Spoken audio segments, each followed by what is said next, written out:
Cunastá goibh chóirde is mise ONP agus seo ord an Ardán agus an drama a bheith fihreachta going inniu ná ceann nua-scríofa dar a bhanam an lór le Evanne Kilgallon atá á léirú nó bhí á léirú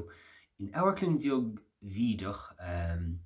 sa bhíolann sin Bestseller nó café atá ar Bestseller ar shráid í Kildare shráid an chéad eile in aice leis agus bhíoh sin áitiméoch bhíoh siúpa leabhar religiún an Veritas. Ach an drama seo tá sé húsléir díreach ag bór na géimeanna agus spás beag bídach ach spás é a bhí spéisiúil agus bhain an drama seo an úsáid as an spás sin.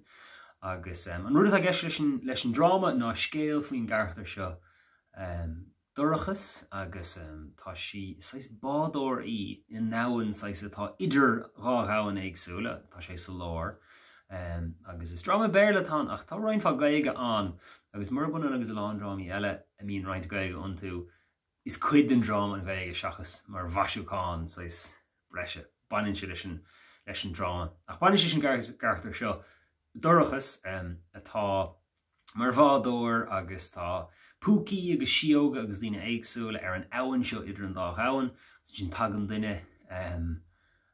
atá ag teachtó áit ag an eile agus tá beidir go geirí an dorachas le rud ag an aimsiúgus beidir go geirann si le dorachas ar bhealach éigen. Agus banin sé le bás agus bathe agus cáthait déimi den níag na bathe agus rudí dá lehéid agus tá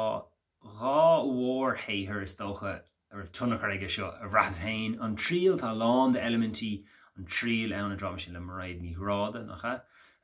agus beidir rud nach go feici gom ach a bhfuil trachtlust go mar sin Hades Town a bhain leis an dahan le dahan na marmh agus le agus chunas rud éigen cosúla sin agus is drama ceolmhar nó ceoldrama drámata nó ar ag mar sinne a níos an chudaon teile take ar a bhí roint ar an inis degan ná ní haíon airlumm agus degan ná níos ar agam ná gur chóir gombeach níos lú ar aníochta in rámaí ach ceann siú bhí agsúla cúpla cean eile agus cúpla áit bheith si glas ar an eile bhain sin ach bhain mé soltas ach an scéal féin dairg le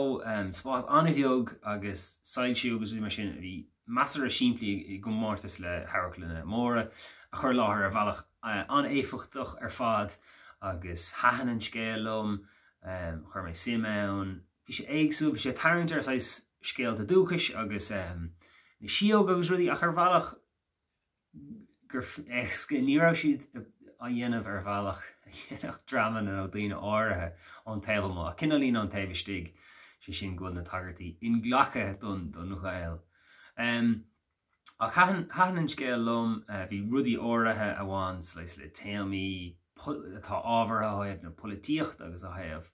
cuasaí sosiálta sa láta nuain agus han sé sin go mórlam ach díreach han sé lom sin greibh an scríbhneoir Evanne Kilgallon isise an príomh aisteoir sa fios sa stáidm ach bhí sé soléir gur passionate iad an tugra agus dair gan bhailis má mé an soltas agus an spás sin an simú agus bhrálan dul rais agus rud ag an eile eiscintán. Sin é an lór atá siúil in Bestseller is tan faoi láthair agus bhfuing díomh dul brenuir drama béarla beag an íon aige agus scéal simú éagsúil uair go leor freisin tá roinnt seanrudí an ach tá sé de breanú ar na seanrudí sin le súile uairde agus ríist an tríal agus cupra eile ar bra. Mas go tríd. Sin é weimse ONP ar Ardán Ardán, slán tamlína chuirde.